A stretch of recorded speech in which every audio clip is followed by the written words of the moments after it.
नामी कोई बगैर मशक्कत नहीं हुआ, 100 बार जब अकी कटा तब नगीन बना। हाँ अड़ी शख्सियत के आऊँ सद करियां थो ऐं ॿुधण जहिड़ियूं ख़बरूं, छाकाणि सॼी सिंध सड़े पई। ऐं दोस्तनि ॿुधायो एसि ताईं जूं माउरूं रोडनि ते ॿार ॼणियूं ऐं 2 साल जी जेका सो न्याण खां वठी 5 साल ताईं उन सां रेप थियनि ऐं कब्रनि मां खोटे औरतुनि सां ज़ना थियनि। अहिड़े समाजी मासरे गंदे मासरे में जिते दोज़ख जी दुनिया रहूं था, इन खे कीअं सुधारबो आहे। हाणे गुज़ारिश कंदुसि कामरेड इम्तियाज़ काज़ी जेको सेक्रेटरी जनरल आहे कम्युनिस्ट पार्टी ऑफ पाकिस्तान जो, गुज़ारिश कंदुसि त उहो पंहिंजे ख़्याल ॾींदा। मुंहिंजा दोस्तो ऐं साथियो, ही जेके ॿार बीठा आहियो यकीनी तौर थकायो, पर हाणे आख़िरी मरहला आहिनि। जेकॾहिं अची वियो त मुंहिंजे ख़्याल में महफ़िल खे 7 रंग लॻी वेंदा।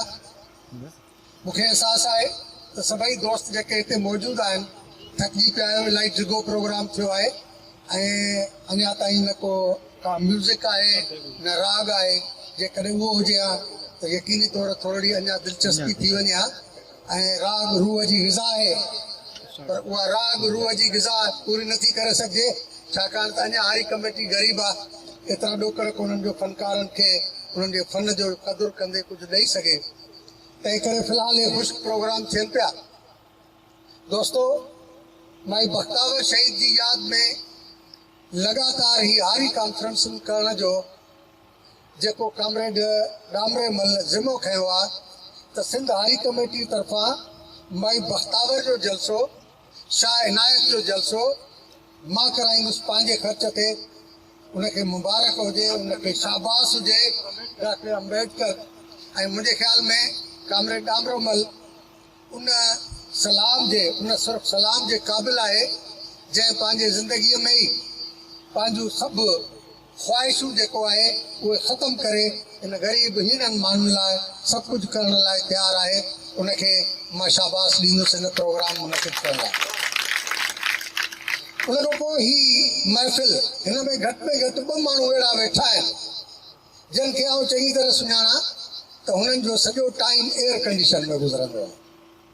हिकिड़ो डॉक्टर रियाज़ वेठो आहे, ॿियो प्रोफेसर मीर मुनवर वेठो आहे। ही गाॾी में तॾहिं बि एयर कंडीशन में, ऑफिस में तॾहिं बि एयर कंडीशन में, घर में बि एयर कंडीशन में। ये हारनि सां हिन गर्मीअ में छो वेठा आहिनि, पघर छो पिया ॻाढ़नि। ऐं डॉक्टर रियाज़ जेका तक़रीर कई मूंखे ॾिसी हैरत लॻी त डॉक्टर रियाज़ जेको आहे अॼु बि ॼणो DSF जो उहो नौजवान आहे जेको DSF जे स्टूडेंट लीडर तौर तक़रीर करे हुजे। को गर्मीअ जो अहसासु कोन्हे, को इन गर्मीअ जी शिदत जो अहसासु कोन्हे। ऐं मीर साहब हेॾी डिघी उमिरि जेका आहे 72 साल 73 साल साईं जी उमिरि थी वई आहे ऐं हारनि सां बीठो आहे। छो? हिते दोस्तनि चयो हेफ़ आहे उन्हनि माण्हुनि खे जेके मुनाफ़िकी था कनि। मां हिननि ॿिनि खे ॾिसी हिकिड़ी ॻाल्हि चवंदुसि त बिटाई हिकिड़ो शेर चयो आहे त ससु जी पुनूअ खे जॾहिं खणी वियसि त हुनजे पोयां निकिती, को रस्तो ॾिठल कोन हुअसि, का ख़बर बि कोन हुअसि। ऐं अहिड़े मुआशिरे में जिते औरत खे मर्द अकेलो ॾिसी बघड़नि वांगुरु छेतियूं करे छॾे, उते ससु ई निकिरे थी ऐं चवे थी पई पुनूअ खे ॻोल्हण लाइ त पहिरें पंधु कंदियासि, पेरनि पंधु छॾियो त गोॾनि सां घिसकंदियासि, गोॾनि घिसकणु छॾियो त चेल सां चुरंदियासि, चेल चुरण छॾियो त सीने सां सुरंदियासि, करड़ा डूंगर कंहिं धणी चोटीअ ते चढ़ंदियासि, मिलिया त मिलंदियासि न त घोरी जान जतन। ही जेके माण्हू आहिनि इहे तव्हांखे का बि मयार नथा ॾियनि त मुनाफ़िकी था कयो। ऐं असीं उन्हनि माण्हुनि खे जेके आम माण्हूअ खे मुनाफ़िकीअ जो तानो ॾियनि असीं सम्झंदा आहियूं या उन्हनि जी पंहिंजी कमज़ोरी आहे। सवाल हीअ आहे त हिन मुआशिरे में, हिन समाज में जिते जबर ॾाढ ज़ुल्म हुजे ऐं मुनाफ़िकी जो तानो ॾियण वारो माण्हू इंसान, मां फ़र्द जो नालो नथो वठां, रुझान जी ॻाल्हि थो कयां, उहो हिन निज़ाम खे तहफ़ुज़ ॾींदड़ क़ुवत, हिननि वॾेरनि खे ताक़त ॾींदड़ क़ुवत ऐं वॾेरनि खां ताक़तवर क़ुवत जेका जंहिं वक़्तु चाहे बूट जे थुॾे सां इक़्तिदार जी कुर्सीअ तां खणी ज़मीन ते फिटो करे छॾे, जेलनि में वाड़े छॾे, उनजो कोई नालो नथो वठे त उनखे छा चइजे त इहा मुनाफ़िकी न आहे। ही वर्दी वारा हे जनरल जेके असांजा मुलाज़िम आहिनि हिकिड़ो खातो आहे जंहिंखे चइबो आहे डिफेंस डिपार्टमेंट फौजी खातो हुननि फौजी खातो कंहिंजो मातहत हूंदो फौजी खातो मातहत हूंदो पार्लियामेंट जे पार्लियामेंट छा आहे खातो न आहे पार्लियामेंट इदारो आहे हिननि पंहिंजे लाइ नालो छा रखियो आहे दिफ़ाई इदारो क़ौमी सलामती जो इदारो माना पार्लियामेंट सां गॾु अचे बीठो आहे ऐं इहो पंहिंजी ज़ुबान सां चवनि था अमली तौर छा आहे अमली तौर सभिनी खां ताक़तवर लॻो बीठो आहे ऐं छो ताक़तवर लॻो बीठो आहे छाकाणि त उन्हनि थर में जेको बुरो ठकुर पैदा कयो आहे जेको व्याज में माण्हुनि खे जकड़े रहियो आहे जेको नंगर पार्कर में मेंबर छा नालो अथसि साईं जेको मेंबर आहे असेंबली जो सिंध असेंबली जो न कासिम सूमरो जेको आहे उहो हिकिड़ो माण्हू विहारे छॾियो आहे थर जो माण्हू बुख पियो मरे हुनजा बच्चा कराची में हैदराबाद में 24 कलाक जूं पेट्रोल पंप ते ड्यूटियूं था कनि ऐं उहो कासिम सूमरो हिकिड़ी अहिड़ी फैक्ट्री जो मालिक आहे जेका पूरे पाकिस्तान खे रबड़ जा पाइप थी सप्लाई करे हिन निज़ाम खे केरु थो हलाए हिन निज़ाम जो तहफ़ुज़ केरु थो करे हे पप्पूअ जो किसो ॿुधो हे ॿियनि माण्हुनि जा वाकिया ॿुधा सिधी तौर ज़िम्मेवार उहो वॾेरो आहे पर हिन निज़ाम जंहिंखे असीं वॾेराशाही जो निज़ाम चऊं था जंहिंखे सरमाएदारी जो निज़ाम चऊं था इन सॼे निज़ाम खे कंट्रोल करण वारी कुवत केरु आहे परवेज़ मुशर्रफ ते हिकिड़ो जज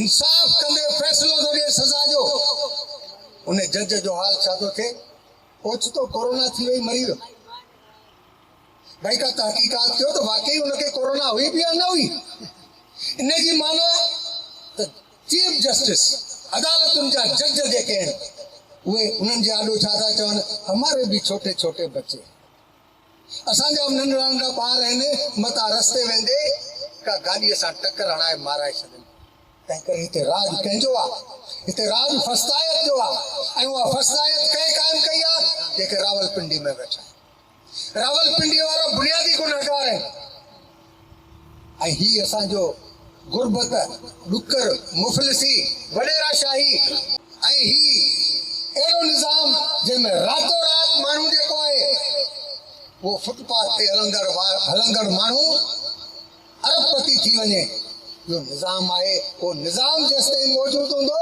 तेसिताईं हारीअ जी हालत इहा हूंदी तेसिताईं ग़रीब जी हालत हूंदी उहो ग़रीब हारी अक्सरियत मुआशरे में रुगो मुसलमानी जे सहारे ते पंहिंजी नियाणी बचायूं वेठो आहे क़बाइली समाज जे करे नियाणी बचायूं वेठो आहे पर जेको हिंदू जेको गैर मुस्लिम आहे ख़ासि तौर जेको हीरो आहे जेको हारी आहे उनजी नियाणीअ जी छो थी हिफ़ाज़त थिए छा बाजवा जी धीउ ऐं कंहिं भील जी धीउ उहे धीअर न आहिनि धीउ छा हूंदी आहे धीउ माउ पीउ जी इज़त हूंदी आहे जेकॾहिं बाजवा जे धीउ जी इज़त आहे जेकॾहिं आसिफ ज़रदारीअ जे धीउ जी इज़त आहे त भीली कोली मेघवाड़ जे धीउ जी ओतिरी इज़त आहे ऐं जॾहिं उनजी नियाणी खरी थी वञे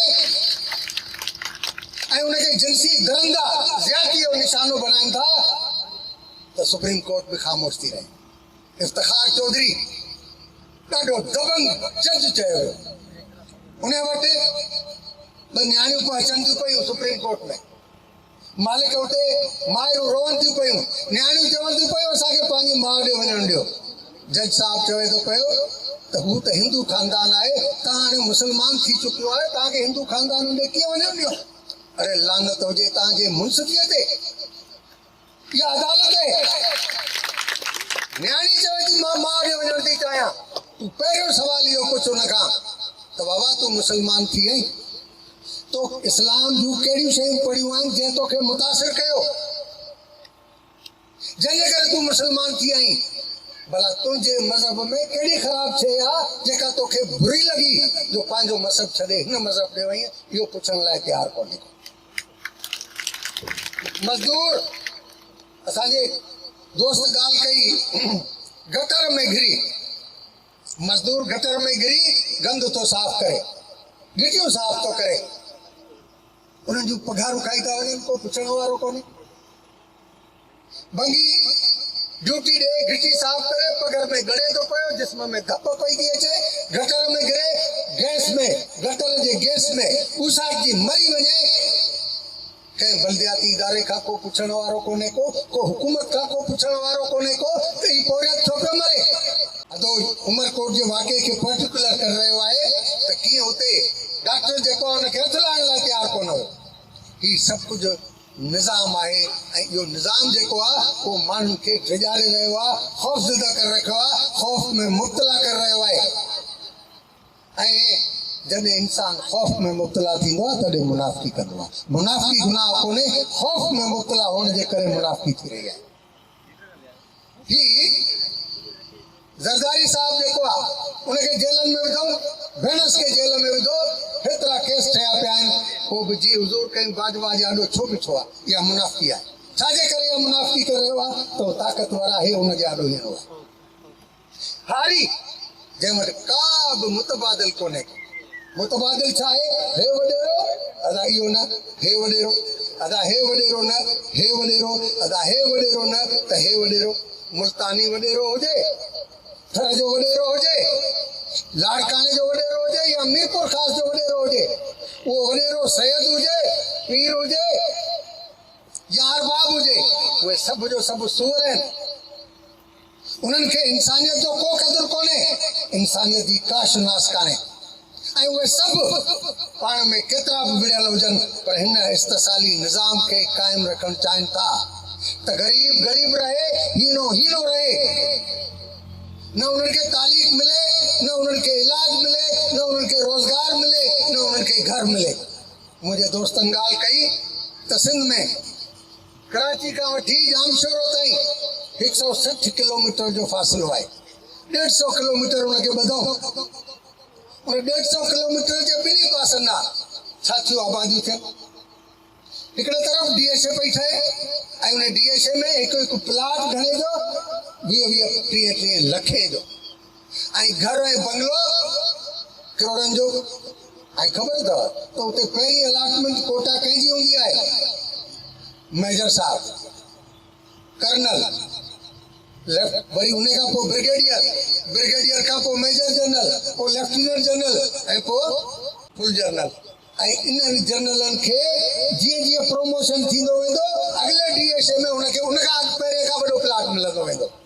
नतीजो छा थो थिए त जेको माण्हू मेजर खां प्रमोट थी लेफ्टिनेंट जनरल ते पहुचे थो त पूरे मुल्क जे DSA में हुन वटि 200 गज़ खां वठी 2000 गज़ ताईं जो प्लाट आहे, ऐं उहो ज़ाहिरा खपाए थो, हर जाइ ते त उहो रहंदो कोन।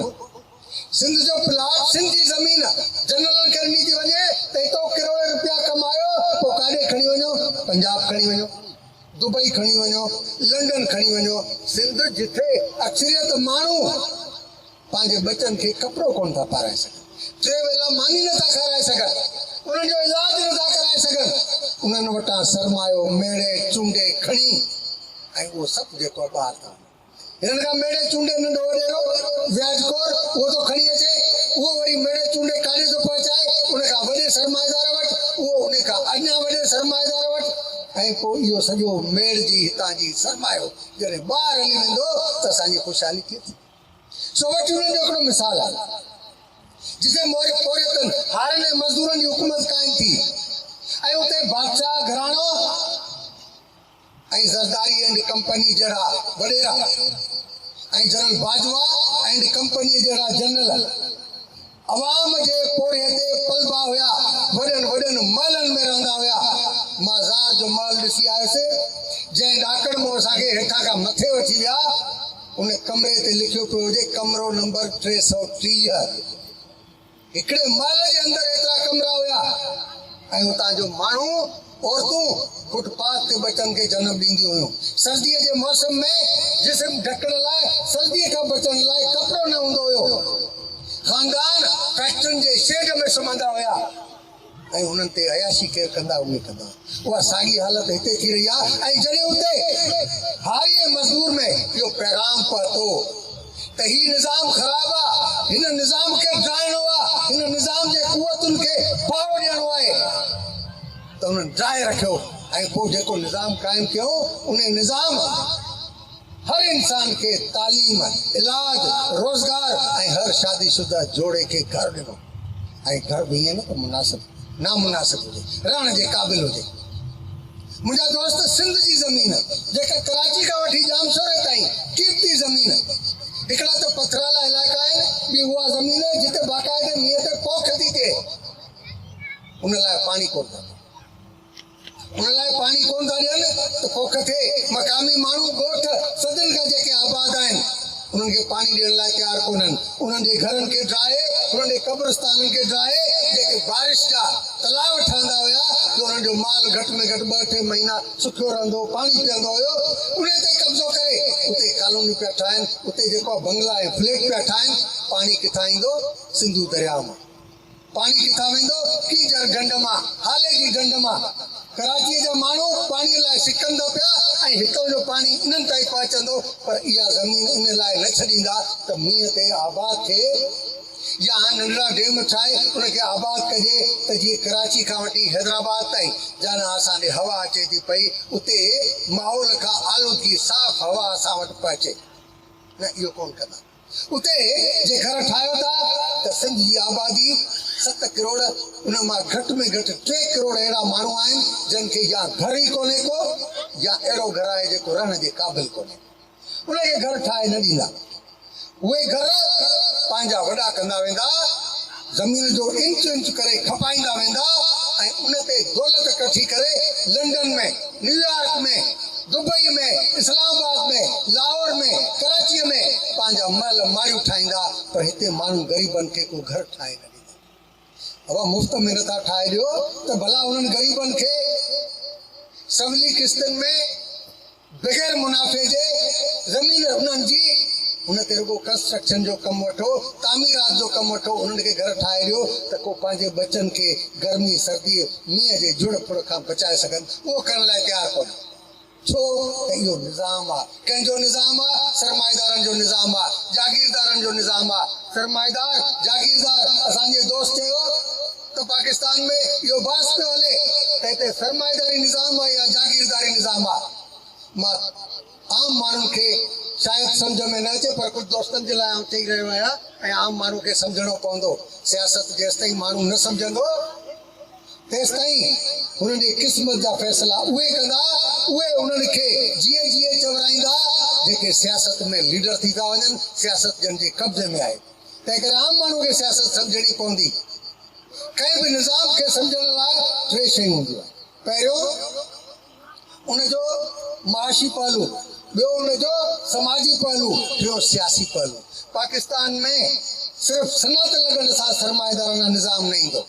जॾहिं ज़राअत में मशीन अची वई ऐं ज़राअत मां पैदा थींदड़ शइ रुगो माण्हूअ जे ख़ानदान जे मालिक जे इस्तेमाल लाइ न आहे, मंडीअ जे इस्तेमाल लाइ आहे, त इन जी माना असां वटि जेको आहे माशी निज़ाम सरमाएदाराना थी चुको आहे। इंडस्ट्रियलाइज़ेशन थींदी, सनत दौरु ईंदो त हुननि 2 शयुनि ते असरु विझंदो। कहिड़नि 2 शयुनि ते? समाजी तब्दीलीअ ते ऐं सियासी अमल ते। अवां ॾिसो त मईशत जेका आहे उहा जेकॾहिं 100 जी स्पीड सां तरक़ी कंदी आहे त समाज जी तरक़ी 60 जे स्पीड सां हलंदी आहे ऐं सियासत जेका आहे उहा उन जे पोयां हलंदी आहे। अॼु पार्लियामेंट में जेके माण्हू वेठा आहिनि सभु जागीरदार, सरमाएदार। हितां जो सरमाएदार बि जागीरदार थियणु थो चाहे, उनजो रवैयो जागीरदार न आहे। तंहिं करे पाकिस्तान जे मुआशिरे जो, समाज जो जॾहिं तजियो कंदासीं तॾहिं चवंदासीं त पाकिस्तान ते सियासी गलबो जागीरदाराना निज़ाम जो आहे, माशी तौर क़दुरु सरमाएदाराना थी चुका आहिनि। को बि माण्हू कंहिंजे वाड़ी में वञे चवे त टमाटनि या वाङण जो झोल पटी थो वञा घर लाइ त को पटनि कोन ॾींदुसि। अॻे ज़माने में चवंदो त अंब भली खणी वञ। अॻे घर में लस्सी वठणु वञिबी हुई त मखण बि थोरो विझी ॾेई छॾींदा अथव, बचनि खे वञी खाराए। हाणे लस्सी को मुफ़्त में ॾियण लाइ तयारु कोन्हे।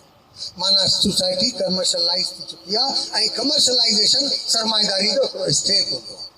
ऐं जागीरदाराना रवैया आहिनि, क़बाइली रवैया आहिनि, ऐं इहे हुकुमरान समाज खे जागीरदाराना क़बाइली समाजी ढांचे में बंदि रखण था चाहिनि। माण्हू सोचे त मां कोरी आहियां, मां कोराई आहियां, मां जतोई आहियां, मां जखराणी आहियां, मां झूणे जो आहियां, मां फलाणी ज़ात जो आहियां। ज़ात जे बुनियाद ते माण्हू सोचे।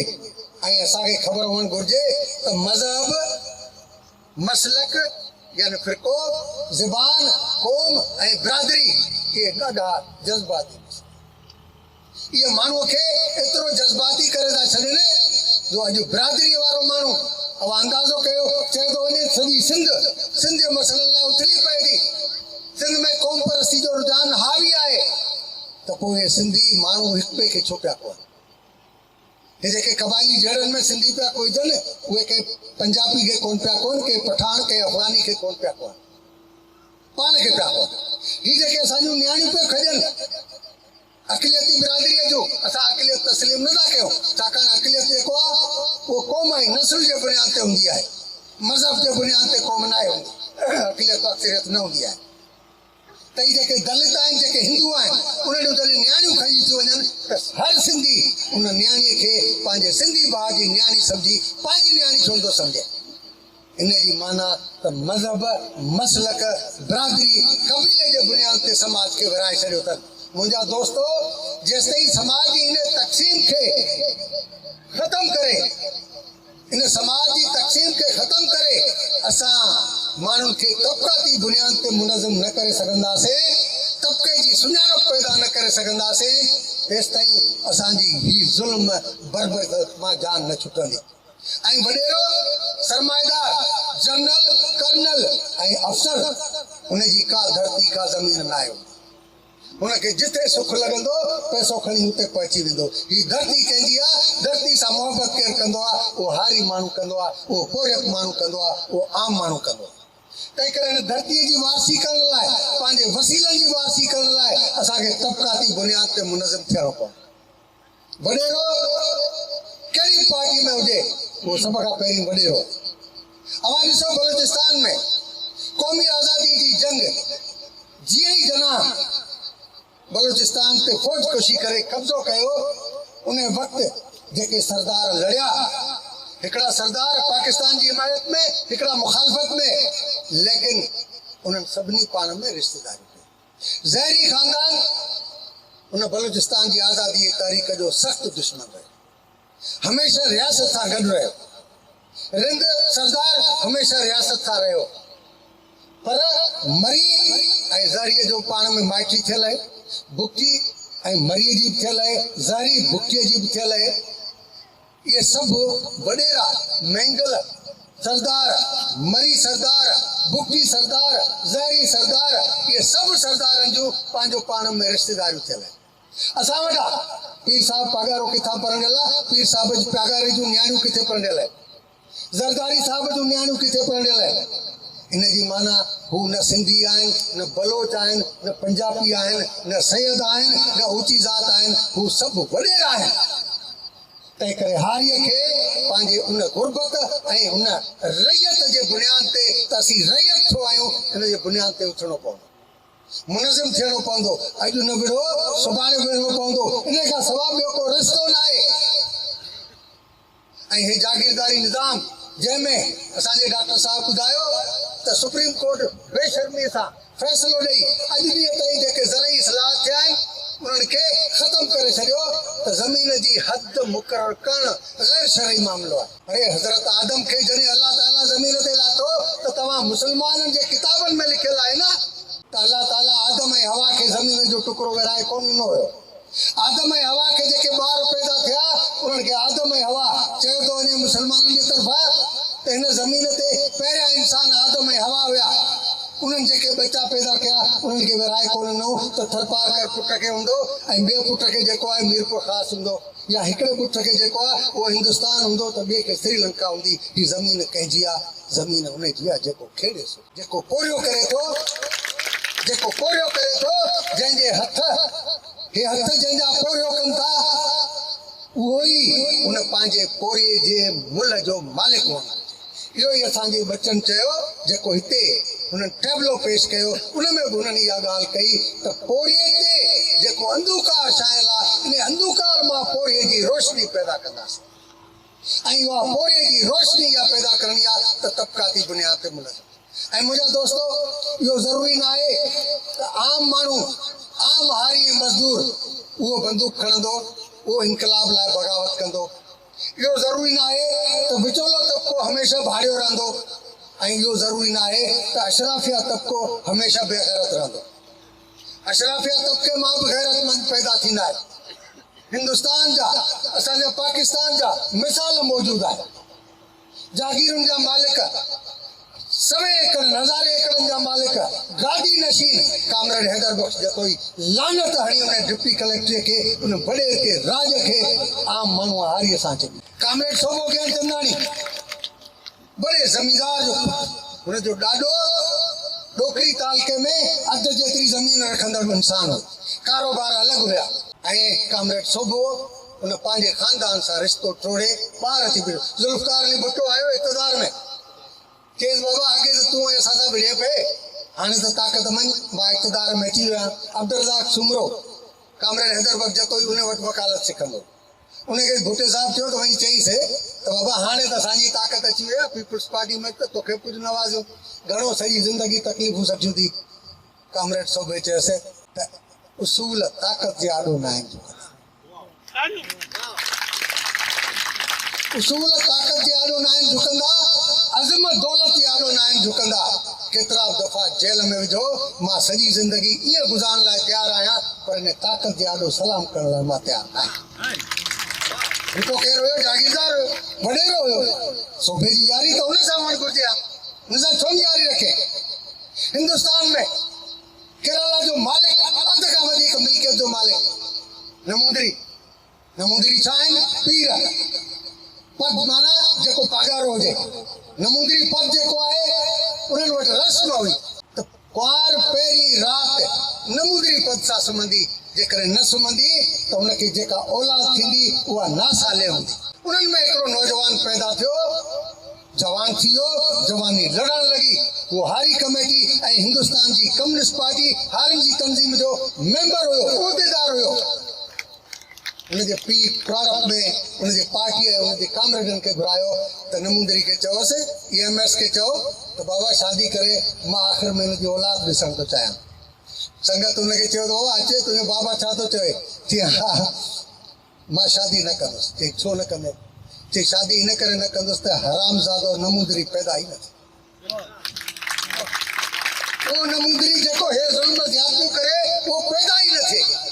ऐं पोइ जॾहिं पीउ मरी वियुसि तॾहिं उहा जेका जाइदाद हुई शहरनि जी उहा पार्टी जे हवाले कई। जेका ज़मीन हुई उहे जेके ख़ानदान दर ख़ानदान आबाद कंदड़ माण्हू हुआ उन्हनि खे ॾिनई। ऐं हिंदुस्तान में जॾहिं जना ऐं कांग्रेस जी ॿोली हलंदी हुई उन ज़माने में इलेक्शन में बीठो ऐं हिंदुस्तान में पहिरियों कम्युनिस्ट वज़ीर आला कामरेड EMS नमूदरी पद। केरु हुयो? पीर जागीरदार, शहर जी अध खां वधीक मिल्कियत। बंगाल में ज्योति बासु इंग्लैंड पढ़ण वियो, हुनजी घरवारी जागीरदार जी धीउ, हू पाण वॾे सरमाएदार जो पुटु। उते विया, हुननि खे उस्ताद उहे मिलिया जन हुनजो ज़मीर जॻाए। ख़बर अथव ज़मीर छा थींदो आहे? ज़मीर अखियूं कोन्हनि, नक कोन्हे, ज़ुबान चप कोन्हे, ज़मीर ही शऊर आहे। हुनजो माण्हुनि उस्तादनि शऊर जॻाए विधो ऐं उन खां पोइ मोटी आया। हुननि जेको आहे उन्हनि वॾेरनि वारी कांग्रेस वारी सियासत न कई, उन्हनि मज़दूरनि ऐं हारनि वारी सियासत कई ऐं मज़दूरनि ऐं हारनि हुननि खे उतां जो वज़ीर आला ठाहियो। 3 साल वज़ीर आला हलण खां पोइ इंदिरा गांधी चयो त बाबा हिन करप्शन कई आहे। जीअं असां वटि हे बिल्लो जेको आहे इमरान ख़ान ज़रदारीअ जो वखर पियो विकिणे, तीअं इंदिरा गांधी बि इल्ज़ाम आयो। कामरेड ज्योति बासु हिंदुस्तान जी सुप्रीम कोर्ट खे चयो त सुप्रीम कोर्ट ऐं हाई कोर्टनि जा जज मुक़ररु कयो, उहा कमीशन मुंहिंजी इंक्वायरी करे त मां केतिरी बदनवानी कई। ऐं पोइ जॾहिं हुन कमीशन जी रिपोर्ट आई त हुननि ॿुधायो त जेतिरी ज्योति बासु जी पंहिंजी ऐं संदसि घरवारी जी मिल्कियत आहे, जेकॾहिं मिल्कियत मेन जे चकर में हुजनि हा त इन मिल्कियत मां डबल मिल्कियत ठाहे वञनि हा, पर हुननि जी उहा ई मिल्कियत आहे जेका हुननि खे मोरस मिली आहे, हुननि टको न खाधो आहे। ऐं पोइ सुप्रीम कोर्ट हिंदुस्तान में वाहिद माण्हू आहे जंहिंखे हिकिड़ो लक़ब ॾिनो, उहो लक़ब कहिड़ो आहे? मिस्टर क्लीन, साफ़ सुथरो।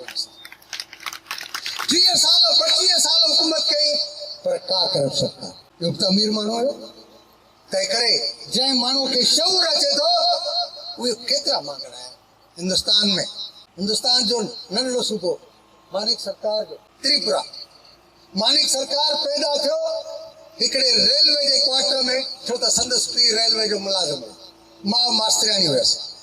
उते ई पैदा थियो, वॾो थियो, तालीम हासिल कई, शागिर्द लीडर थी वियो। उन खां पोइ सियासत में आयो, पीउ रिटायर थी वियुसि, मां रिटायर थी वियसि, हीउ पाण जेको आहे वज़ीर थी वियो, सरकारी घर मिली वियुसि। ऐं उन खां पोइ हिन जी घरवारी उहा बि सरकारी मुलाज़िम टीचर प्रोफेसर थी वई, उनखे बि सरकारी घर मिलियो, वज़ारत वारो घर छॾी घरवारी जे घर में रहण। ऐं जॾहिं वरी वज़ीर आला चूंडियो तॾहिं वज़ीर आला हाउस में न रहियो, उते रहियो। ऐं हिंदुस्तान जी NDTV ते उनजा इंटरव्यू पिया अथव, उन जूं क्लिपूं पियूं, ॾिसो त छा ख़ूबसूरत।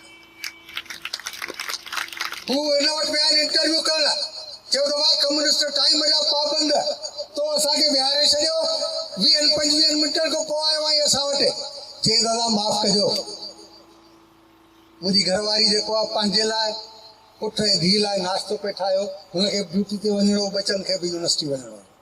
मां पंहिंजो नाश्तो ठाहियो, हे मंझंदि जी मानी ठाही, तव्हां लाइ चांहि ठाही, हे हाणे टिफिन में मानी खणी आयो आहियां, तव्हां सां गुफ़्तगू खां पोइ मां पंहिंजे ऑफिस में।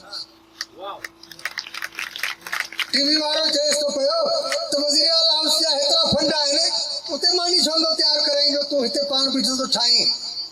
चए थो उते 150 मुलाज़िम आहिनि, मानी ठहिरायां, माना 150 माण्हुनि जे लाइ मानी ठहिरायां, मानी 50-100 रुपए जो, इहा हिकु वेले जी मानीअ मां हिकु ग़रीब खे घर थो न ठाहे। ऐं आख़िरी वक़्त ताईं उहो सरकारी घर में रहियो। हाणे जेको आहे जॾहिं हुनजी घरवारी बि रिटायर थी वई आहे, पाण बि वज़ीर आला न रहियो आहे, तॾहिं हिकिड़े किराए जे घर में थो रहे। ऐं हुनजी बैंक स्टेटमेंट ॾेखारियो त हिंदुस्तान जो वज़ीर आला जिथे अनिल अंबानी जहिड़ा, गौतम जहिड़ा पूरी पार्टी खे ख़रीद करे था छॾनि, BJP खे ख़रीद करे था छॾनि, कांग्रेस खे ख़रीद करे था छॾनि, उते हिन जे बैंक अकाउंट में ॾेखारियो। छाजे करे? छाकाणि त हुनजो ज़मीर जागी पियो, हुनजो ज़मीर कंहिं जाॻायो, कामरेड डामरे जहिड़ा, कामरेड दयाल जहिड़ा, डॉक्टर रियाज़ जहिड़ा, हिननि दोस्तनि जहिड़ा, जॾहिं ॻोठ विया, दर विया, अमीर वटि बि विया, ग़रीब वटि विया, उन्हनि जे गिरबान खां वठी उन्हनि जे ज़हन खे झंझोड़ियो, उन्हनि में हिमत पैदा थी। हुननि चयो त हीउ निज़ाम आहे ख़राब, ठाहे को नओं निज़ाम, चए जंहिंखे अवाम इनकलाब इनकलाब, अहिड़ो इनकलाब आणण जी ज़रूरत आहे, अहिड़े निज़ाम खे तब्दील करण जी ज़रूरत आहे जिते ग़रीब ग़रीब न रहे ऐं अमीर अमीर न रहे। उहे माण्हू सभई जेके पोरियो करे खाइनि, पोरे में हथ वंडाइनि, उहे हिन समाज में रहनि। बाक़ी समाज ते ॿार आहिनि, उन्हनि खे जेलनि में बंदि करे उन्हनि खे पोरियो सेखारणु घुरिजे। अहिड़े निज़ाम आणण जी ज़रूरत आहे। सिंध हारी कमेटी कम्युनिस्ट पार्टी खे इन लाइ जदोजहद करणु घुरिजे। ऐं कामरेड डामरो जेको हर साल अहिड़े प्रोग्राम ते 30-40-50 हज़ार जेको ख़र्च करे थो ऐं तव्हां दोस्तनि सां मोहबत वंडे एतिरो मजबूर थो करे जो परे परे खां हिते गॾु था थियो। डॉक्टर रियाज़ ऐं मीर साहब जहिड़ा माण्हू 24 कलाक एयर कंडीशन में रहण वारा माण्हू हिते अची था वेहनि ऐं उहो इन्हनि सभिनी खे इन लाइ थो तयारु करे त अचो त गॾिजी हिन निज़ाम खे ठाहियूं। ऐं उहो निज़ाम कहिड़ो आणियूं जंहिंखे सोशलिस्ट निज़ाम थो चइजे, जंहिंमें क़ौमुनि जो मुस्तक़बिल महफ़ूज़ हुजे, जंहिंमें नियाणियुनि जो मुस्तक़बिल ऐं इज़त महफ़ूज़ हुजे, जंहिंमें बचनि जो मुस्तक़बिल महफ़ूज़ हुजे, को ॾाढो कंहिं सां ज़्यादती न करे। ऐं अहिड़ो निज़ाम आणियूं जंहिंमें इएं न हुजनि जो सॼो माल ॿिली, जीअं घर जी तातियल ॿिली जॾहिं खाधो खाइबो आहे त चवंदी आहे त इहो मुंहिंजे घर जो मालिक अंधो थी वञे त हिन जे आॾो सभु कुझु मेड़े खाई वञे। हे असांजा हुकुमरान चवनि था त महांगाई थी वई, ग़रीब माण्हू खे थोरी तकलीफ़ बर्दाश्त करणी आहे।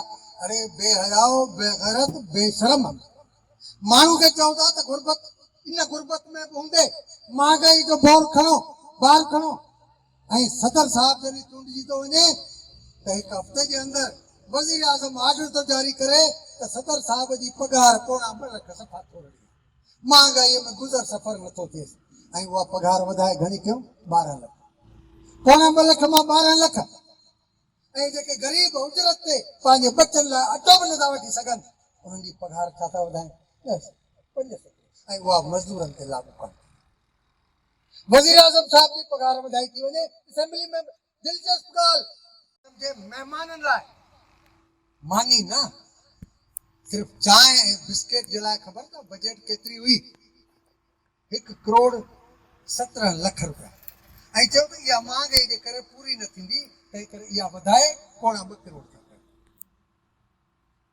हुननि खे ॿुधणु घुरिजे या असांखे ॿुधणु घुरिजे असां अमानतदार करे मोकिलियोसीं असेंबलियुनि में त असांजे हक़नि जी हिफ़ाज़त कयो असांजे बचनि लाइ तालीम इलाज जो बंदोबस्तु कयो रोज़गार जो बंदोबस्तु कयो ऐं हीअ असांजे वोट ते वञी असांजी धरती विकिरो कनि ऐं असांजे पैसनि मां ज़ोरीअ उगड़ियल टैक्स मां पाण अयाशूं कनि ऐं ग़रीब बुख में मरे इहो सभु कुझु निज़ाम जी ख़राबी आहे तंहिं करे दोस्तो तव्हां तमामु घणा तंग थिया हूंदो दिलि त चाहे थी घणो तव्हां सां मुखातिब थिजे पर तव्हांजा कुर्ब महिरबानी गॾु थियो मुनज़िम थियो दर दर ते इहो पैगाम पहुचायो ऐं आख़िरी ॻाल्हि मां इहा चवंदुसि त मज़लूम क़ौमूं जंहिंजो ॿिटो इस्तिसाल थी रहियो आहे ऐं ग़ैर मुस्लिम जंहिंजो टीणो इस्तिसाल थी रहियो आहे मज़लूम क़ौमुनि जो कहिड़ो इस्तिसाल थी रहियो आहे हिकिड़े तरफ़ क़ौमी इस्तिसाल थी रहियो आहे ॿिए तरफ़ तबक़ाती इस्तिसाल थी रहियो आहे ग़ैर मुस्लिमनि जो टियों इस्तिसाल कहिड़ो थी रहियो आहे त उन्हनि जी इज़त नफ़्स उन्हनि जा नंग बि महफ़ूज़ कोन्हे ऐं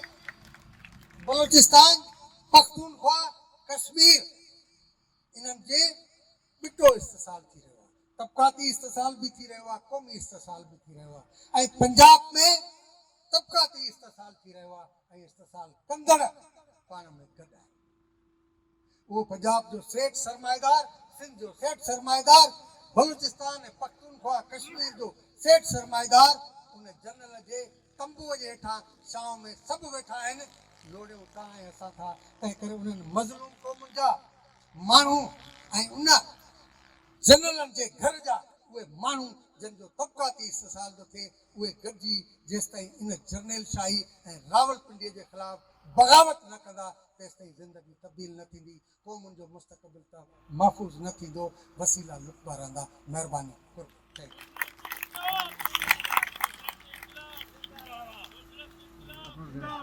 मजदूर हारी मजदूर हारी मजदूर हारी ऐं दोस्त के परे परे खां कई आया आहिनि जेके थर वारा आहिनि अवां सम्झ में ईअं कोन आया आहिनि हिननि जा पंहिंजा मसाइला आहिनि प्लाटनि ते कब्ज़ा घरनि ते कब्ज़ा ॿरियुनि ते कब्ज़ा हिननि जी इज़तनि खे जेको आहे उहो पाण नीलाम कनि लोड़ा लता ॾियनि नियाणियूं खणी वञनि इहे सॼा मसाइला हिननि सां आहिनि उहे इन्हनि से जेके मसइला थियनि था उन लाइ अॼु असांजी सेंट्रल कमेटी जी मीटिंग आहे उन में सभु मसइला जेको आहे असीं भई वीचारींदासीं ऐं सभई दोस्त जेके आया आहिनि सभिनी वॾी महिरबानी ई सम्झंदासीं असीं कहिड़े कमु आया आहियूं छो आया आहियूं कीअं आया आहियूं इहे सिर्फ़ु जेके जज़्बात जा ॻाल्हि आहे अहिड़ा जेके मुक़ररु हूंदा आहिनि इहे माण्हू जो ज़हन तब्दील कंदा ज़हन तब्दील कंदा माण्हू खे हिकिड़ो माण्हू अबरो माण्हू ॾाढे खां अटकी पवंदो आहे जीअं जेके पाण मुंडाला वरिता हेतिरो आहे हीउ कोको पप्पू वेठो आहे या होॾां जेको आहे सो हिन बाको आहे अहिड़े क़िस्म जा माण्हू जेको आहे माना अबरा हूंदा आहिनि जेके उहे टिकी पवंदा आहिनि इन करे जेको आहे सो इहे जेको निज़ाम खे तब्दील करणु आहे इहे ख़बरूं हुअणु खपनि इहे प्रोग्राम थियणु खपनि